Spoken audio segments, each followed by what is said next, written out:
Onolube wonderful. Ọ kapkwado nwaanyị ngozi mmadụ onye nta akụkọ gị na Igbo Amaka TV Igbo niile asị nke ha na nọsụ na Igbo ka ọ mara anyị mma ise ana m anabata anyị ọzọ taa na agba nke 6 na nya bụ njem nchekwa ezinụlọ Safe Family dịka na-esi ekwu na ya bụ njem nchekwa ezinụlọ bụ ọrụ dịrị mụ na gị na anyị bụ ndị Igbo n'oge elugo oge anyị ga-aba n'ezinụlọ anyị dị iche iche jiji dozie ya mee ka udo na ịfụnanya mee gịnị dị ka ọganirụzila oke wee bata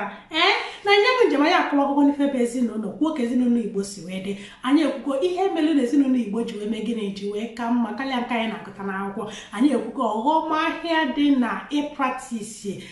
family system nke anyị gụtara n'akwụkwọ maka na gịnị nkụ dị na mba na yere mba nne ọmanwụ ọkụla anyị maka gịnị na ihe anyị nwere bụ nwaanyị anyị nwere nwaanyị na ndụ anyị nwere nwaanyị n'ọnwụ anyị ekwugo nke anyị ekwugo ụzọ dị iche iche anyị ga-esi wee mee ka